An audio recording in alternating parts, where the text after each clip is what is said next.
उस्ताद आ गए आप लोग।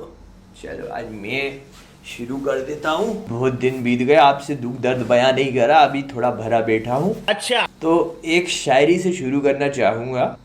स्पाइडरमैन स्पाइडरमैन, तूने चुराया मेरे दिल का चैन। पहले दर्द का नाम था मेफिस्टो, अब बन गया है टॉम क्रूज का आयरन मैन। अब इस दर्द की दास्तां कहाँ से शुरू करें हमको नहीं मालूम उस्ताद।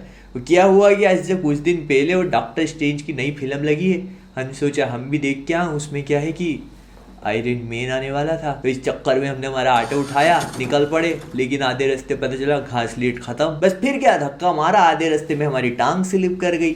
जैसे तैसे पिक्चर देखने पहुंचे, आधा घंटा लेट। पता लगा कि पूरी पिक्चर में आयरन मैन था ही नहीं। और तो और ऊपर से वो लाल चुड़ैल है पिक्चर में, उनने भाई साहब हमारी कान फाड़ दिए।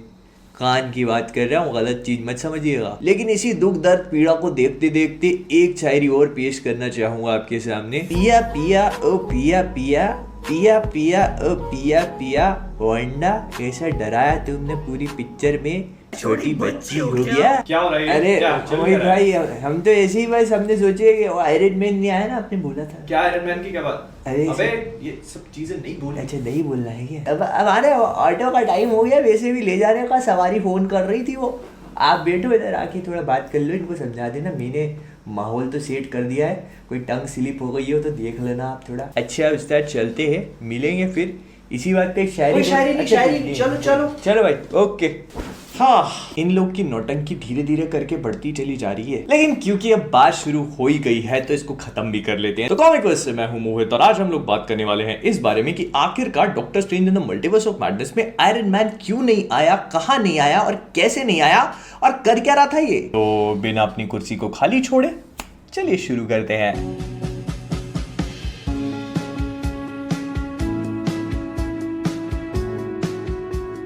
तो देखो, doctor strange in the multiverse of madness एक ऐसी मूवी है जो अगर कुछ ना भी करे तो भी अपने आप इसके नाम को लेकर ही हाइप बन सकती है, क्योंकि मल्टीवर्स एक बहुत ही वास्ट और इनफाइनाइट पॉसिबिलिटीज का कंसेप्ट है। और इससे पहले जब आप लोकी वाली सीरीज में एक ही कैरेक्टर के अलग अलग वेरिएंट्स इंट्रोड्यूस करवा दो, फिर उसके बाद स्पाइडरमैन नो वे होम में पुराने स्पाइडरमैन लेकर आ जाओ, तो इस तरह से बहुत सारी चीजों को लेकर एक्सपेक्टेशंस ऑटोमेटिकली बन जाती है। और फिर उसके ऊपर से रूमर्स का तड़का और फर्जी इमेजेस का लीक होना भी चालू हो गया था। तो ऐसा सोचने लगे हम लोग कि हाँ, हो सकता है कि इस पिक्चर में हमें टॉम क्रूज का आयरन मैन देखने को मिले। लेकिन जब पिक्चर देखने गए तो दूर दूर तक कहीं भी इसके अते पते नहीं थे। ऑल्दो आई स्टिल फील कि जो हमें दिखाया गया है चीजें वैसी नहीं थी। और हमने ये भी सुना था कि इस मूवी से लगभग 40-50 मिनट की फुटेज काट ली गई है।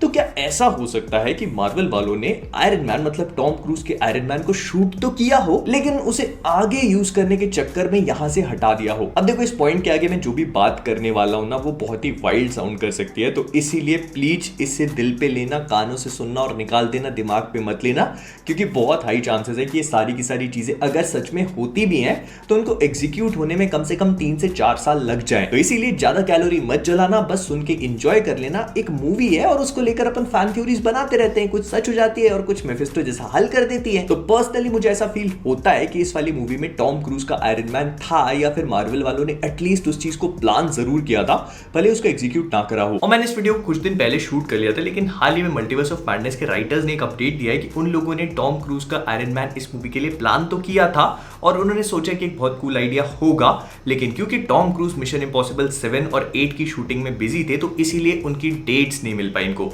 तो इसका मतलब ये कि प्लान तो था। एंड इस बात का प्रूफ हमें इस मूवी में इसी वाली सीक्वेंस को देखकर समझ में आ जाएगा। फॉर एग्जांपल, जब डॉक्टर स्ट्रेंज को अल्ट्रॉन बॉट्स धक्का देकर रूम में भेजते हैं तो हम लोग देखते हैं कि इस रूम में 6 कुर्सियां लगी हुई हैं। और हालांकि हमने इस पूरी सीक्वेंस में 6 इल्यूमिनाटीज को देख लिया, लेकिन सब लोग जानते हैं कि इनमें से एक को कुर्सी की जरूरत नहीं है, वो अपनी साथ लेके घूमते हैं। तो इसका मतलब ये है कि जो छठी चेयर है वो खाली छूटी हुई थी, और वो जिस किसी की भी हो वो बंदा इस रूम में प्रेजेंट नहीं था। फिर इसके बाद दूसरा प्रूफ ये हो सकता है कि आखिरकार अल्ट्रॉन बॉट्स को किसने क्रिएट किया। अब मैं जानता हूं कि आप लोग सोच रहे होगे कि भाई रीड रिचर्ड्स भी था उस ग्रुप में, तो वो भी कर सकता है ना, एंड आई टोटली एग्री कि कर सकता है। लेकिन अगर आप इन सारे के सारे अल्ट्रॉन बॉट्स को देखोगे तो ये बहुत ही ज्यादा रिजेंबल करते हैं उनसे जिनको टोनी ने क्रिएट किया था। एंड अगर कॉमिक बुक्स की बात करी जाए तो मार्वल कॉमिक्स में जनरली जो फाइटिंग वाली चीजें होती है, मतलब वेपन्स वगैरह क्रिएट करने के पीछे रिस्पॉन्सिबल टोनी स्टार्क ही होता है। रीड रिचर्ड्स का काम मोस्टली चीजों के होने के बाद उनको ठीक करने का होता है, मतलब वो सॉर्ट ऑफ एक डिफेंसिव पर्सन है, वहीं पर टोनी एक एग्रेसिव पर्सन है जो चीजों के होने से पहले उनको रोकने का प्लान बना लेता है। तो इसी वजह से मुझे ऐसा लगता है कि जो अल्ट्रॉन बॉट्स थे रीड ने नहीं बल्कि टोनी ने बनाए होंगे। तो जहां तक मुझे लगता है तो इस यूनिवर्स में टॉम क्रूज का आयरन मैन भी एग्जिस्ट करता होगा, भले वो इस समय पे इस रूम में ना मौजूद हो। And who knows, maybe Marvel वाले इसे आगे के लिए बचा के रख रहे हैं। अब मैं जानता हूं कि आप लोग बोलोगे कि अबे ये की पिक्चर का अल्टरनेट यूनिवर्स था, इसको आगे के लिए क्यों बचा के रखेंगे। तो देखो, जहां तक मुझे लगता है तो मार्वल वालों के प्लान सिर्फ और सिर्फ इस मूवी तक लिमिटेड नहीं है मल्टीवर्स को लेकर। वो लोग प्रोबेबली सीक्रेट वॉर्स की स्टोरी लाइन को एग्जीक्यूट करना चाह रहे हैं, और अगर सच में ऐसा हो जाता है, मतलब वो लोग अगर ऐसा प्लान कर लेते हैं, तो फिर इस केस में इस वाली अर्थ पे जो बचे हुए सुपर हीरोज है वो बहुत ज्यादा इंपॉर्टेंट हो जाएंगे। क्योंकि वांडा यहां पर आई थी, इनके सबसे पावरफुल ग्रुप इल्यूमिनाटी को पेल के चली गई, और फिर हो सकता है कि उसी चीज का बदला लेने के लिए टॉम क्रूज का आयरन मैन हमारी अर्थ पर आए, और इस तरह से सीक्रेट वॉर की जो पूरी बैटल वाली चीज है उसकी शुरुआत हो। और अगर आप ये सोच रहे हैं कि टॉम क्रूज का आयरन मैन तो चलो आ जाएगा, लेकिन उसके बाद दूसरे सुपर हीरोज का क्या, वो तो सब मर गए, तो आपको क्या लगता है कि इस पूरी अर्थ पे सिर्फ इतने ही सुपर हीरोज है?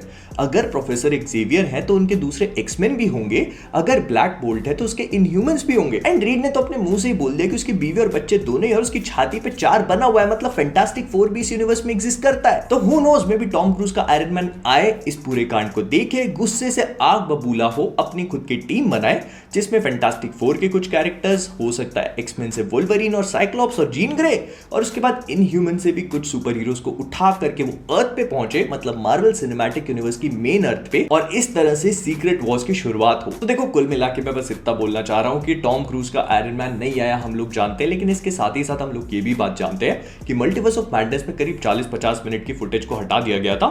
तो हु नोज, में भी उस फुटेज का टॉम क्रूज पार्ट हो, एंड इसको हटाने के पीछे का रीजन बस यही हो कि मार्वल वाले उसके लिए आगे कुछ बड़ा प्लान कर रहे हैं। ऑफ कोर्स अगर वो इसी रूम में होता तो वांडा डेफिनेटली उसके भी काम लगा देती, भले उसके पास इन्फिनिटी स्टोन्स हो या ना हो, और उसका कारण वांडा के पावर लेवल्स नहीं थे बल्कि प्लॉट आर्मर था। क्योंकि चाहे कुछ भी हो जाए, वांडा को वो लोग नहीं मार सकते थे। इनफैक्ट उसको इस पूरे सीन में इतना ज्यादा ओवर पावरफुल दिखाना था कि लोग उसको देखकर एक सेंस ऑफ टेरर का अंदाजा लगा सके। तो इसीलिए अच्छा ही था कि इस सीन में ये आयरन मैन नहीं आया, क्योंकि जितना इंटरेस्टिंग कैरेक्टर ये सुनने में लग रहा है तो इसको डेफिनेटली आगे के लिए लंबे टाइम तक हम लोग देखना चाहेंगे। या फिर ऐसा भी हो सकता है कि हमें जिंदगी में कभी देखने को भी ना मिले, लेकिन बस मेरा मन था, मेरे को लग रहा था, तो मैंने आपसे शेयर कर लिया।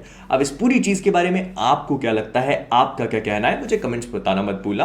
तो विद दैट बीइंग सेड, हम लोग इस वीडियो को यहीं पर रैप अप करेंगे। ज्यादा परेशान मत हुआ करो, मैं सिर्फ फैन थ्योरीज दे देता हूं, कुछ सही हो जाती है तो अपनी खुशी हो जाती है, कुछ नहीं होती है तो गालियां पड़ जाती है। अपन हर चीज में एंजॉय कर लेते हैं। और अगर आपने इस वीडियो को एंजॉय किया हो तो लाइक कर देना, शेयर कर देना, सब्सक्राइब कर लेना। बहुत ही जल्दी मिलियन की एकदम पास। तो जाने से पहले कॉमिक वर्स से मैं हूं मोहित, और आप सभी लोग एज ऑलवेज कीपिंग ऑसम। पैसा ही पैसा होगा। अपन भी एक चाय का दुकान खोलेगा। चाय, biscuit, lemon, soda, rice plate सब बेचेगा।